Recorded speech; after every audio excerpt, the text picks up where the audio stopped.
तो अभी तो था एक ब्रीफ ओवरव्यू, लेकिन अगर हम बात करें कि थोड़ा सा और आगे चल के ज़्यादा अगर डेप्थ की, दिस वन। तो ये हमने बात की कैसे कि कंप्लीट डाटा नेटवर्क में नहीं जाता है, छोटे छोटे पार्ट्स में डिवाइड होकर जाता है। हर एक लेयर पे उन पार्ट्स के नाम अलग हैं। ट्रांसपोर्ट लेयर पे उस छोटे पार्ट को बोलते हैं सेगमेंट, नेटवर्क लेयर पे packet, and data link layer पे उनको बोलते हैं फ्रेम, एंड फिजिकल लेयर पे बिट्स। नाउ हर एक पार्ट के अंदर सेगमेंट हो, पैकेट हो, फ्रेम हो या बिट, उनके अंदर इंफॉर्मेशन भी अलग अलग रहती है। जैसे हम बात करते हैं सेगमेंट की, राइट, तो सेगमेंट में रहेगा ट्रांसपोर्ट लेयर की प्रोटोकॉल की इंफॉर्मेशन जो है टीसीपी या यूडीपी। पैकेट में रहेगा नेटवर्क लेयर की प्रोटोकॉल की इंफॉर्मेशन जो है आईपी, एंड फ्रेम में रहेगा डाटा लिंक लेयर के प्रोटोकॉल की इंफॉर्मेशन जो है आपकी ईथरनेट, जो है मैक, जो आपकी और भी हो सकती है ट्रिपल पी, HDLC, जो हम आगे देखेंगे, राइट। देन आपका ये हमने बात करी टीसीपी और यूडीपी में थोड़ा सा फ़र्क देखिए।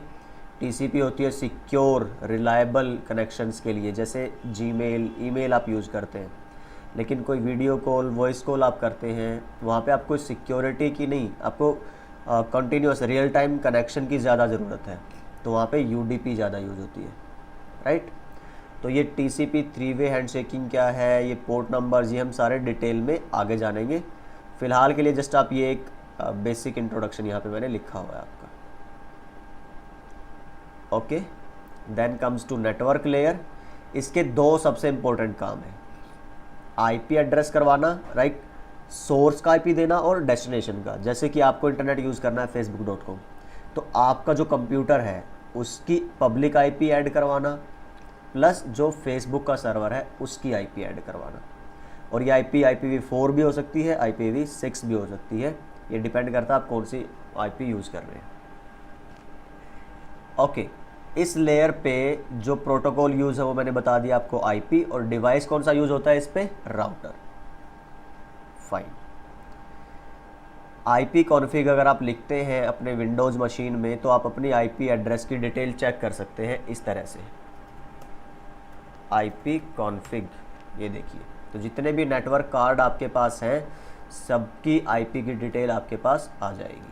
10.5 आईपी है, ये सबनेट मास्क है, ये गेटवे है, ये सब हम अगली क्लास में पढ़ने वाले हैं, राइट, नेक्स्ट ट्यूटोरियल में।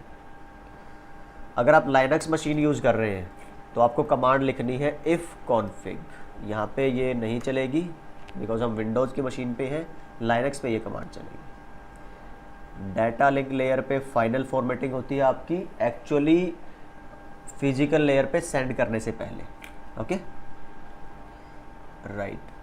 एरर जब अगर आपके फ्रेम में है, कोई इशू है, प्रॉब्लम है, तो वो इस लेयर पे डिटेक्ट होता है, राइट। इसलिए मैंने बोला था फ्लो कंट्रोल, उसका मतलब ही क्या है फ्लो कंट्रोल का, कि आप जो डाटा भेज रहे हैं वो फ्लो में है या नहीं है, सारे पैकेट, सारे फ्रेम सही है कि नहीं है, एक सीक्वेंस में कोई मिसप्लेस तो नहीं है, राइट।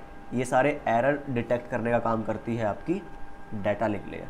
अब अगर मान लो एरर है, डिटेक्ट इसने कर लिया, तो करेक्ट कौन करेगा, जो करप्टेड फ्रेम्स या पैकेट्स हैं उनको दोबारा सेंड कौन करेगा, वो करेगी आपकी ट्रांसपोर्ट लेयर, और वो भी तब जब टीसीपी प्रोटोकॉल यूज़ हो रही है, तो यूडीपी है तब नहीं होगी, राइट। तो ये छोटी छोटी चीज़ें आपको ध्यान रखनी है। इस लेयर पे आपके डिवाइस यूज होते हैं, स्विचेस, ब्रिज जो अभी नहीं चलते नेटवर्क में, पहले आते थे, वायरलेस एक्सेस पॉइंट जो आपके वेब हैं जिनके थ्रू आप वाईफाई से इंटरनेट चलाते हैं, वो सारे इसी लेयर पे काम करते हैं।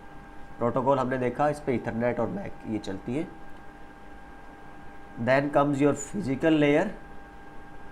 इस लेयर पे आपको सारी की सारी physical properties, cable, signals, frequencies, connectors, ये सारा इसी लेयर पे आता है। और हब जो डिवाइसेस हैं, केबलिंग जो है, वो सारी इसी लेयर पे हम बात करते हैं, ओके।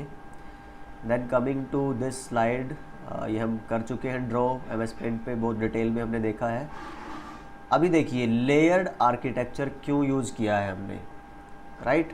लेयर्ड आर्किटेक्चर हमने यूज क्यों किया है, 7 लेयर क्यों बनाई है, अलग अलग लेयर में अलग अलग डिवाइसेस, अलग अलग प्रोटोकॉल, अलग अलग फंक्शंस क्यों रखे हैं, ये रीज़न है। देखिए एक बार इसको ध्यान से, devices only need to be aware of their own layer.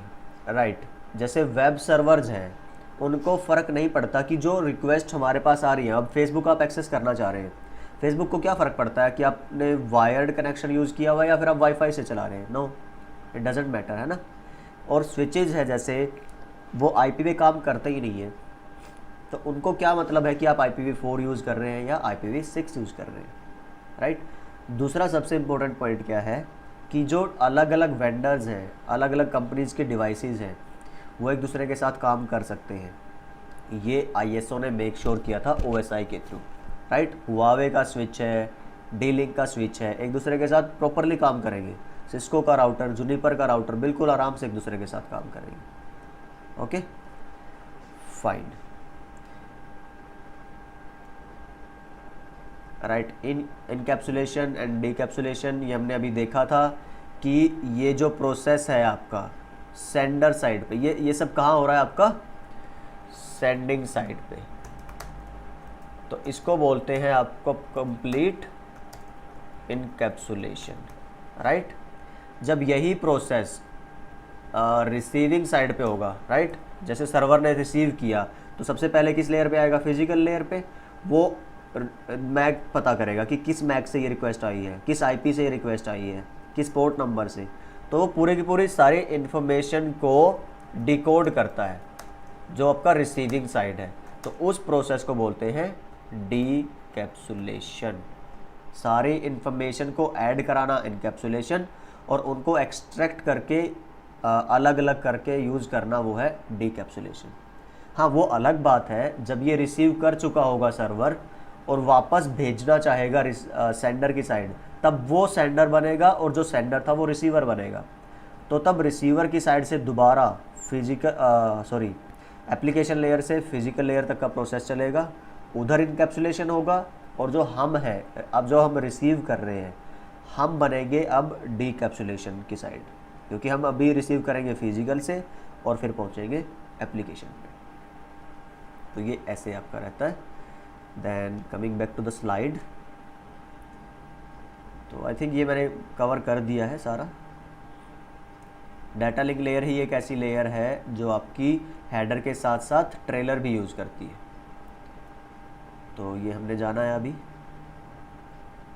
PDU हमने बात कर ली, PDU क्या है, क्यों बोलते हैं इनको PDU, और हर एक लेयर के PDU का नाम क्या है। इनकैप्सुलेशन हमने बात करी, जब अपर लेयर से लोअर लेयर पे आपकी इन्फॉर्मेशन जाती है, दैट इज़ इनकैप्सुलेशन। जब लोअर लेयर से अपर लेयर पे इन्फॉर्मेशन आती है तो वो आपकी डीकैप्सुलेशन, राइट। ये अगेन मैंने थोड़ा सा ग्राफिकल वे में रिप्रेजेंट करने की कोशिश की है, आप देख लीजिए। Okay, where is OSI helpful in real life. Real life में OSI कहाँ आता है, ये मैंने फ़िलहाल के लिए एक स्लाइड डाली है।